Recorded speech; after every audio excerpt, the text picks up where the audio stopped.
Hello everybody. आज हम बात करेंगे मोटापे की बीमारी यानी ओबेसिटी के बारे में। मोटापे की बीमारी क्या है? बेसिकली अगर किसी का वज़न ज़्यादा है, जिसका नॉर्मल लिमिट से अगर ज़्यादा वज़न है तो उसको हम मोटा या ओबीस कहते हैं। इसके लिए कुछ प्री डिफाइंड क्राइटेरिया है जिसको बॉडी मास इंडेक्स बोलते हैं। किसी का हाइट और वेट का जो रेशियो है उसको हम इसमें कैलकुलेट करते हैं, और अगर किसी का बॉडी मास इंडेक्स अगर 25 तक मेंटेन है, 18 to 25 अगर मेंटेन है तो उसको नॉर्मल बॉडी वेट माना जाता है। अगर किसी का बॉडी मास इंडेक्स 18 से कम है तो उसको अंडर वेट माना जाता है। 25 to 30 अगर किसी का बॉडी मास इंडेक्स आ रहा है तो उसको ओवर वेट माना जाता है। 30 to 35 अगर आ रहा है तो उसको हैवी ओवर वेट, और उससे 35 से ज़्यादा है तो मॉर्बिडली ओबीस कैटेगरी में आता है, यानी सीवियरली मोटे की कैटेगरी में या सीवियर ओबेसिटी की कैटेगरी में आता है। यूजली ये ओबेसिटी यानी मोटापे की जो बीमारी है वो काफ़ी डेंजरस है, और दुनिया भर में बहुत सारी बीमारियां इससे कोरिलेटेड हैं। बहुत सारे सिस्टम्स को ये अफेक्ट करता है और पेशेंट की लाइफस्टाइल को भी बहुत अफेक्ट कर देता है। मल्टी सिस्टम डिसऑर्डर है। आप ऐसा नहीं सोच सकते कि मोटापा की जो बीमारी है वो खाली बॉडी के वेट से रिलेटेड है। वो आपके हर सिस्टम को, आपके हार्ट के फंक्शनिंग, किडनी के फंक्शनिंग और आपकी लाइफस्टाइल को, आपके साइकेट्रिक इश्यूज़ को, सब चीज़ को अफेक्ट करती है। और इससे व्यक्ति का पूरा एक तरह से लाइफस्टाइल ही और पूरी ज़िंदगी ही चेंज हो जाती है। इसलिए ओबेसिटी को सिर्फ मोटापे से रिलेट करके नहीं देखना चाहिए, इसको एक मल्टी सिस्टम डिसऑर्डर की तरह से देखना चाहिए। और इसको कंट्रोल करना भी, काफ़ी अग्रेसिवली कंट्रोल करना भी इम्पॉर्टेंट है, क्योंकि इससे बाकी पैरामीटर्स भी इंप्रूव हो जाते हैं। आपके हार्ट, किडनी और ब्लड प्रेशर, शुगर से रिलेटेड इश्यूज़ भी पूरी तरह से काफ़ी हद तक कंट्रोल किए जा सकते हैं। दूसरा, पेशेंट की लाइफ को भी काफ़ी हद तक इम्प्रूव किया जा सकता है। उसके मेंटल स्टेटस और उसके साइकोलॉजिकल स्टेटस को भी बहुत इम्प्रूव किया जा सकता है। इसलिए इस तरह के पेशेंट्स में इस बीमारी को अग्रेसिवली कंट्रोल करना चाहिए। ओबेसिटी या मोटापे से रिलेटेड डिजीज़ के बारे में मैंने ये डायग्राम में आपको दिखाया है। ज़्यादातर ये सारे सिस्टम्स को थोड़ा थोड़ा अफेक्ट करता है। कुछ लोग ये पूछते हैं कि अलग अलग व्यक्ति में मोटापे का रिस्पांस कम ज़्यादा क्यों आता है। कोई व्यक्ति ऐसा है जो बहुत खाता है लेकिन उसका वज़न नहीं बढ़ता है, या कोई व्यक्ति ऐसा है जो बहुत कम खाता है लेकिन वज़न बढ़ता है। ज़्यादातर हर व्यक्ति का मेटाबॉलिक रेट अलग अलग हो सकता है, बॉडी की रिक्वायरमेंट अलग अलग हो सकती है, किस तरह का उसका लाइफस्टाइल है उसके हिसाब से उसका कैलोरी रिक्वायरमेंट अलग अलग हो सकता है। हाँ, ये है कि सिर्फ कैलोरी को कंट्रोल करके मोटापे या वज़न को कंट्रोल नहीं किया जा सकता। इसमें बहुत सारी चीज़ों का ध्यान रखना पड़ता है। आप क्या खा रहे हो और वो किस तरह की कैलोरीज़ है और उसमें कितना फैट डिपोजिशन का चांसेस हैं, वो चीज़ें भी काफ़ी मैटर करती हैं। लेकिन हाँ, ऐसा ज़रूरी नहीं है कि ये जो व्यक्ति हैं जिनका थोड़ा खाने से भी वज़न बढ़ रहा है वो सबको कोई बीमारी की वजह से ही हो रहा है। ज़्यादातर लेस देन 5% केसेस में ही थायराइड का या हार्मोनल डिसबैलेंसेस की वजह से या जेनेटिक कंपोनेंट की वजह से वज़न बढ़ता है। 90 to 95% केसेस में खाने का बैलेंस की वजह से, यानी कि जितना कैलोरी हम कंज्यूम कर रहे हैं और जितना कैलोरी बॉडी हमारी लूज़ कर रही है उसमें अगर इम्बैलेंस होगा तो वज़न बढ़ेगा। अगर आप कैलोरीज ज़्यादा लूज़ करेंगे और कैलोरी कंज्यूम यानी खाएंगे कम तो डेफिनेटली वज़न कम होगा। और अगर आप कैलोरीज खाएंगे ज़्यादा और लूज़ कम करेंगे या एक्सरसाइज कम करेंगे तो डेफिनेटली वज़न बढ़ेगा। यूजुअली ऐसा देखा गया है कि हर 7,500 कैलोरीज जो पेशेंट की बॉडी या किसी भी व्यक्ति की बॉडी अगर लूज़ करती है तो 1 किलो वज़न कम होता है। उल्टा भी है कि 7,500 कैलोरीज आप एक्स्ट्रा खाते हैं, जो आप बॉडी आपकी गेन करती है तो 1 किलो वज़न बढ़ जाता है। तो इस हिसाब से आपको कैलोरी के हिसाब से उसको कैलकुलेट करना रहता है। ओबीस व्यक्ति यानी मोटापे से रिलेटेड बहुत तरह की प्रॉब्लम्स होती है, मैं डायग्राम्स में आपको दिखा रहा हूँ। ज़्यादातर इस तरह के पेशेंट्स को हार्ट अटैक होने का चांस भी ज़्यादा रहता है। ऐसा ज़रूरी नहीं है कि हर मोटे व्यक्ति को हार्ट अटैक होगा और हर दुबले पतली व्यक्ति को हार्ट अटैक बिल्कुल नहीं हो सकता, वैसा नहीं है।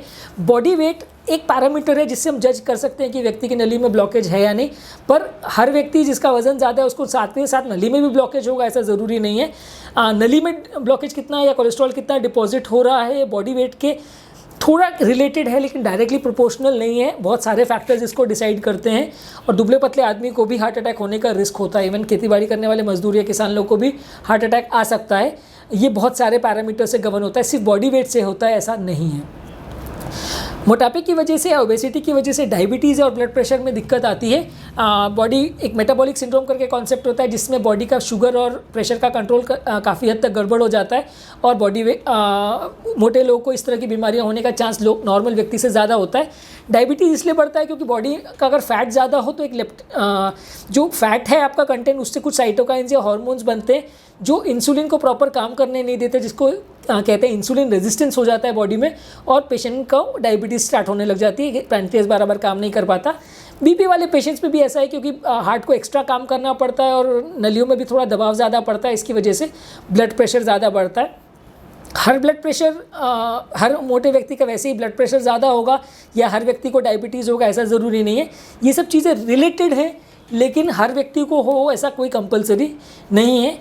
सिमिलरली ओबीस व्यक्ति को या वजन जिसका ज़्यादा है उसका ब्लड कोलेस्ट्रॉल भी ज़्यादा होगा ऐसा भी कोई ज़रूरी नहीं है। जिसका जो दुबला पतला आदमी है उसका भी ब्लड कोलेस्ट्रॉल ज़्यादा हो सकता है और मोटे आदमी का भी नॉर्मल या लो भी हो सकता है। ये कोलेस्ट्रॉल लेवल्स इस बात पे डिपेंड करते हैं कि बॉडी कोलेस्ट्रॉल यानी जो ब्लड में डिसॉल्व वसा या चर्बी है उसको कितनी अच्छी तरह से पचा पाती है, उसके एंजाइम्स कितने स्ट्रांग है, इस पे डिपेंड करता है।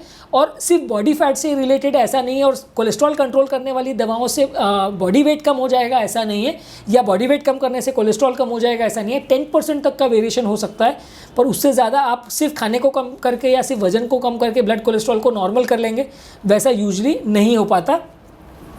मोटापे की वजह से कई तरह की प्रॉब्लम्स आती हैं। इससे जॉइंट रिलेटेड प्रॉब्लम्स होती है, हार्ट फेलियर होने का प्रॉब्लम बढ़ जाता है। अगर वज़न बहुत ज़्यादा हो तो सांस की नली दबने से स्लीप एपनिया क्रिएट होता है। अगर लंग्स पर दबाव पड़े तो रिस्ट्रिक्टेड लंग डिजीज़ होता है। ऑपरेशन वगैरह ऐसे व्यक्ति का जब करना पड़ता है तो सर्जिकल रिस्क बढ़ जाता है। ऑर्थोपेडिक या जॉइंट रिलेटेड प्रॉब्लम्स होती है। तो इस तरह की पेशेंट्स को ऑलमोस्ट सब सिस्टम्स में वज़न ज़्यादा होने से फ़र्क पड़ता है। वज़न ज़्यादा होने से क्योंकि जॉइंट्स में भी घिसाव ज़्यादा होता है, इसलिए ऑस्टियोआर्थराइटिस और जॉइंट रिलेटेड घिसाव की प्रॉब्लम्स भी इस तरह के लोगों में ज़्यादा होती है। यही कारण है कि ज़्यादा ओबीस पेशेंट बहुत ज़्यादा एक्सरसाइज भी नहीं कर पाते हैं, क्योंकि अगर वो ज़्यादा एक्सरसाइज करते हैं तो उनके जॉइंट्स रेगुलर व्यक्ति से ज़्यादा जल्दी ख़राब होते हैं। इसलिए क्या है, मीडियम बॉडी वेट यानी माइल्डली ओवरवेट या ओवरवेट कैटेगरी में जो लोग हैं वो एक्सरसाइज से बॉडी वेट को अच्छे से कंट्रोल कर सकते हैं। जो ओबीज या मॉर्बिडली ओबीज के कैटेगरी में लोग आते हैं वो बॉडी वेट को इतना अच्छे से कंट्रोल एक्सरसाइज द्वारा नहीं कर पाते हैं, क्योंकि ज़रा सा भी ज़्यादा एक्सरसाइज अगर वो करना चालू करते हैं तो जॉइंट्स में दर्द वर्द होना या जॉइंट्स का घिसाव होना बढ़ जाता है वैसे केसेस में। मोटे यानी ओबीस पेशेंट्स में कई बार सिर्फ वजन ज़्यादा होने की वजह से भी सांस फूल सकती है, क्योंकि ऑब्वियसली उस बॉडी की रिक्वायरमेंट या बॉडी सरफेस एरिया ज़्यादा होने की वजह से हार्ट को और लंग्स को ज़्यादा काम करना पड़ता है, इसलिए वजन ज़्यादा होने से अपने आप भी सांस फूल सकती है। पर ज़्यादातर इस तरह के लोगों में क्योंकि वो चलते फिरते कम है तो स्टैमिना कम हो जाता है, इसलिए सांस फूलती है। और कभी कभी ऐसा होता है कि बहुत ज़्यादा अगर बॉडी वेट है तो वो हमारी जो सांस की मेन मसल जिसको डायफ्राम बोलते हैं और लंग्स की जो रेस्पिरेटरी मसल्स हैं उस पर भी वजन की वजह से इफेक्ट पड़ता है, वो प्रॉपर काम नहीं कर पाती है, जिसकी वजह से ऐसे व्यक्ति को बीमारी ना भी हो, लंग्स की या हार्ट की बीमारी ना भी हो तो भी सांस फूल सकता है। ऑब्वियसली हार्ट रिलेटेड बीमारी और डायस्टोलिक हार्ट फेलियर होने का ऐसे लोग को चांस ज़्यादा रहता है। एक स्लीप एपनिया करके बीमारी होती है जो कि ओबीज लोगों को ज़्यादा होती है, खासकर जिनको खराटे वगैरह की प्रॉब्लम है।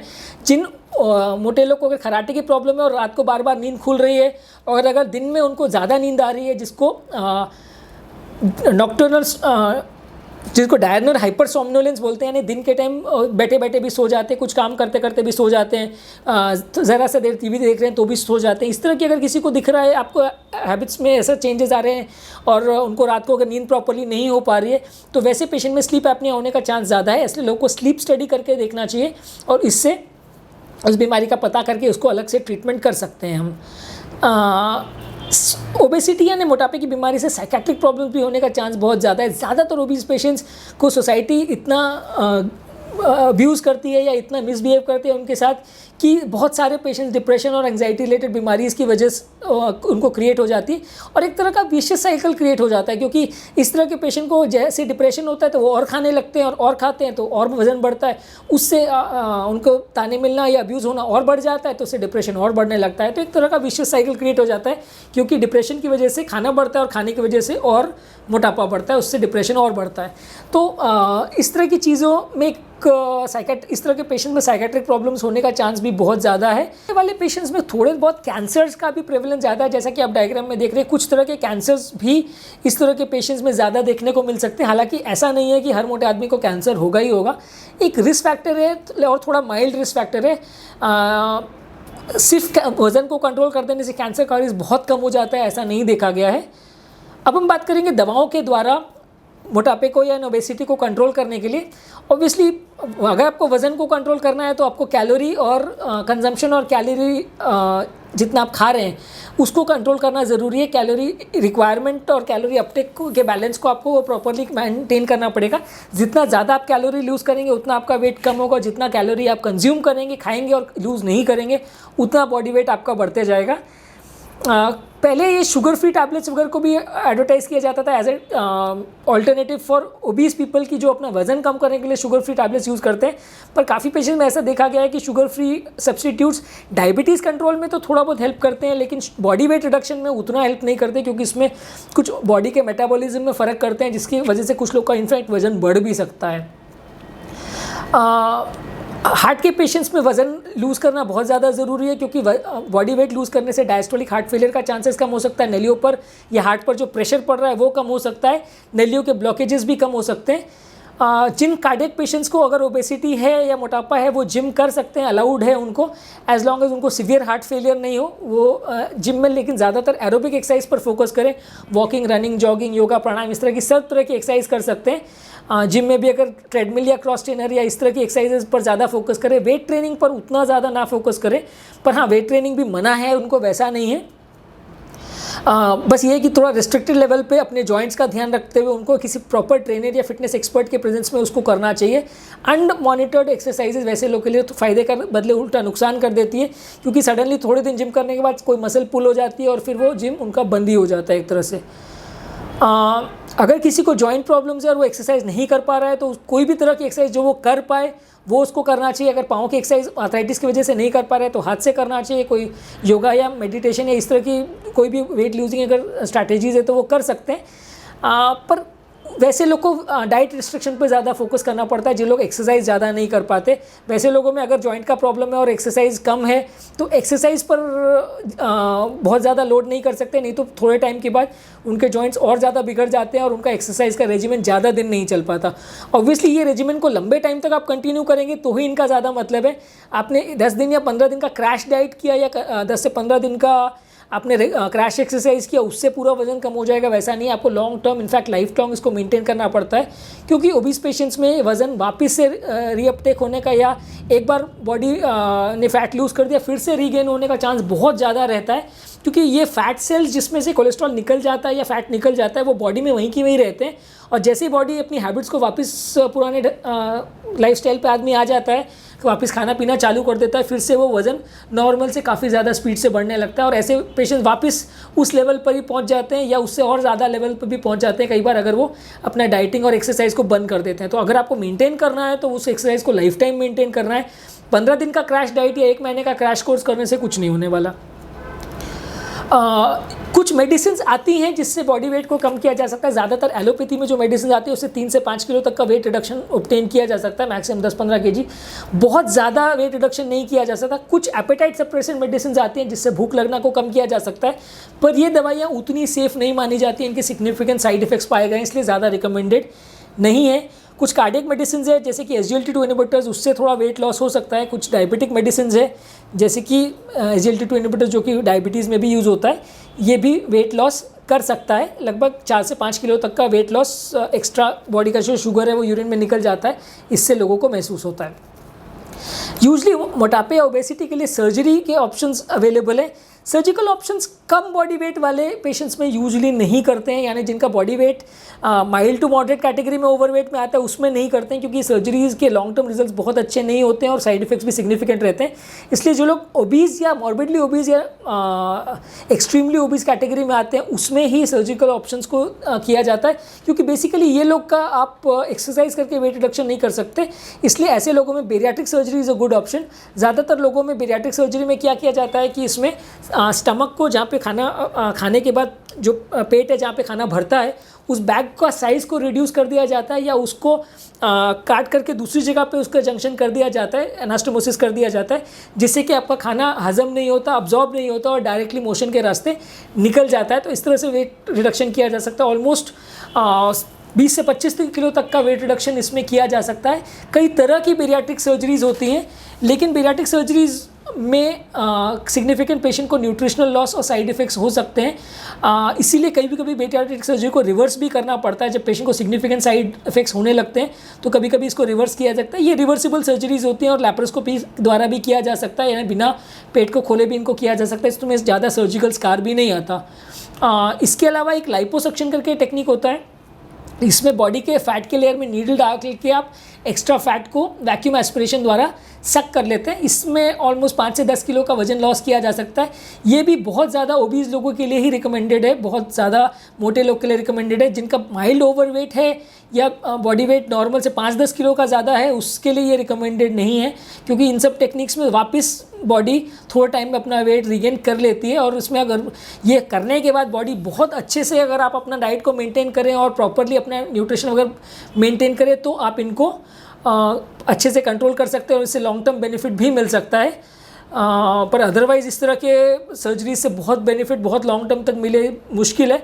There are some people, specially people like Adnan Sami, who have set a trend for लोगों के लिए कि जिन्होंने इतना अच्छे से अपना बॉडी वेट को रिड्यूस किया और उसके बाद इतने सालों तक बॉडी वेट को मेंटेन किया। These people are an example बाकी लोग के लिए। पर अदरवाइज़ हर व्यक्ति को उतने अच्छे रिजल्ट्स मिलेंगे ऐसा ज़रूरी नहीं है, पर ज़्यादातर लोग को बेरियाट्रिक सर्जरी के द्वारा कम से कम 20-25 किलो का वेट रिडक्शन मिल जाता है। ये एकमात्र ऐसी सर्जिकल टेक्निक है जो काफ़ी इफ़ेक्टिव मानी जाती है। इसके कुछ नॉन इंटरवेंशनल या नॉन सर्जिकल टेक्निक्स भी आते हैं, जिसमें एक बेरियाट्रिक बलून करके होता है, जिसको एंडोस्कोपी के द्वारा पेट में हम एक बलून फुला के 4 से 6 महीने तक छोड़ देते हैं, जिसकी वजह से पेशेंट को 10% तक का बॉडी वेट लॉस हो सकता है। पर इसकी वजह से होता ये है कि पेशेंट को वॉमिटिंग्स वगैरह किसी पेशेंट को बहुत ज़्यादा होती है, क्योंकि पेट में अगर बलून है तो ऑब्वियसली जब वो खाना खाएंगे तो खाना वापस को आने लगेगा। तो इसलिए ज़्यादातर हर पेशेंट इसको टॉलरेट कर पाता है, वैसे नहीं है।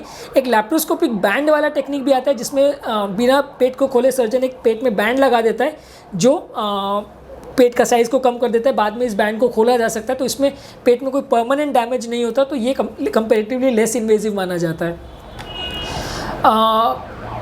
किसी पेशेंट में अगर अनइंटेंशनल वेट लॉस हो रहा है या पहले वो वज़न ज़्यादा था लेकिन अब वो खाना रिस्ट्रिक्ट नहीं कर रहा है, बहुत ज़्यादा वेट लॉस हो रहा है, तो उसमें किस कारण से हो रहा है उसको देखना ज़रूरी है।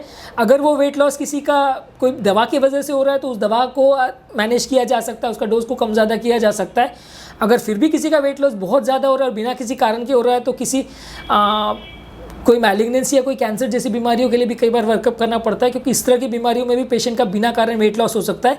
कई बार सिंपल डायबिटीज़ अगर किसी को स्टार्ट हो जाए तो भी वेट लॉस हो सकता है, या किसी को हार्ट फेलियर स्टार्ट हो जाए जो कि पता ना हो पेशेंट को और थोड़ा बहुत सांस वास फूल रहा हो, ज़्यादा सिम्टम्स ना हो, तो भी किसी का अनइंटेंशनल वेट लॉस हो सकता है।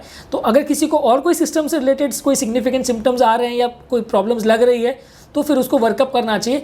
अनइंटेंशनल वेट लॉस का मतलब ये है कि अगर किसी को on an average body weight का 10% से ज़्यादा वेट लॉस अगर हो रहा है, यानी कि अगर 70 किलो का आदमी उसका अगर 7 किलो से ज़्यादा वेट लॉस अगर हो रहा है बिना किसी डाइटिंग के या बिना किसी एक्सरसाइज के, तो उसको unintentional weight loss, significant unintentional weight loss की कैटेगरी में माना जाता है। और ऐसे लोग को आगे वर्कअप उसके लिए करना चाहिए। 1-2 किलो 4 किलो का अगर फ़र्क पड़ रहा है तो मोस्टली वो डाइट रिलेटेड ही होता है, उसमें सिग्निफिकेंट बीमारी के होने का चांस कम है। Thank you.